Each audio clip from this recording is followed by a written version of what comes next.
the Honorable Victor Kolade Akinjo, the Honorable Minister of Industry, Trade and Investment, Otumba Adeniyi Adebayo, the Honorable Minister of Health, Dr. Osagie Ehanire, the Director General, Bureau of Public Enterprises, and Secretary, National Council on Privatization, Mr. Alex Oko, the Chairman of the Technical Committee of the National Council on Privatization, Malam Mohammed Kabir Ahmad, Chairman of the Legal Committee of the National Council on Privatization, Mr. Yemi Okunu, Vice Chairman of the Technical Committee of the National Council on Privatization, Dr. Ayo Teriba, and other members of the National Council on Privatization present. Honored guests, participants, ladies and gentlemen, it's a great pleasure to join the Director General in welcoming you all to this retreat of the National Council on Privatization for a comprehensive review of the proposed amendments to the Public Enterprises Privatization and Commercialization Act of 1999. I doubt whether there is anyone left who needs to be convinced that the only way to effectively address the massive infrastructural deficits that our country faces is by PPP arrangements, as public-private sector arrangements, in one form or the other. According to the Nigerian Integrated Infrastructure Masterplan, the NIIMP, and the Economic Recovery and Growth Plan, that's the ERGP 2017 to 2020, Nigeria will require at least $2.3 trillion over the next 30 years to bridge this yawning gap. But a review of budgetary allocations for capital expenditure, even over a decade, in the past decade, will show that government resources are completely insufficient for this purpose. While government can take either commercial or concessionary loans for infrastructure development, this is an additional burden for a usually considerably leveraged balance sheet. But there is a large pool of investable funds from both local and international investors for the development and maintenance of infrastructure. But these are only accessible where there is a business case to be made for developing public infrastructure.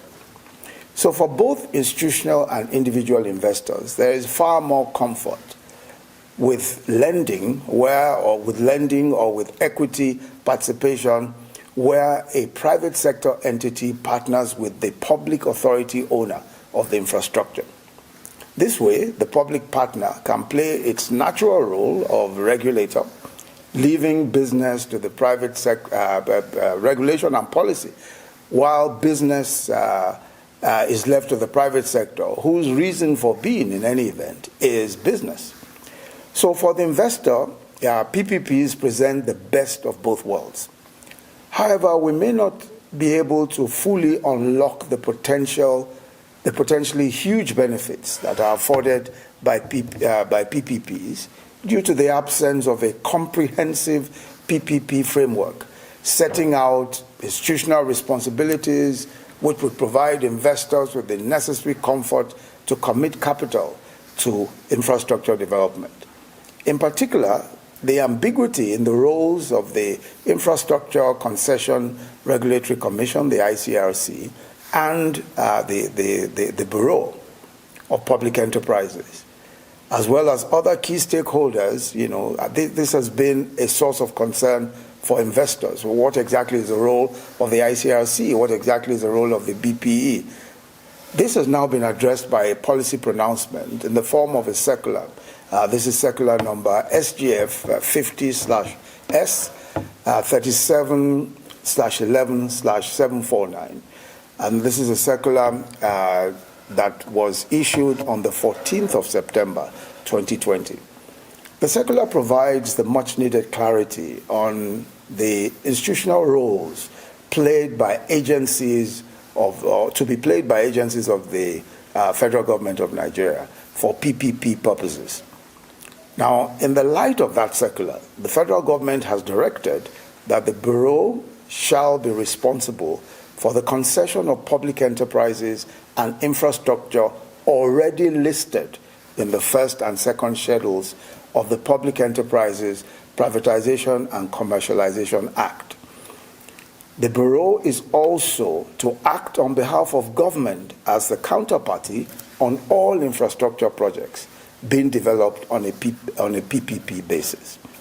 Consequently, the Bureau reviewed the provisions of the Public Enterprises Privatization and Commercialization Act and has proposed amendments to exhaustively articulate the functions and powers of the National Council on Privatization and its Secretariat, which is the Bureau, in order to implement this additional PPP mandate. Distinguished participants, in view of the overarching objective then, to leverage on the potentially huge benefits of PPP arrangements to attract private sector capital for investment in infrastructure development in Nigeria, this retreat is designed to achieve the following purposes, amongst others, and the Director General has outlined several of these objectives.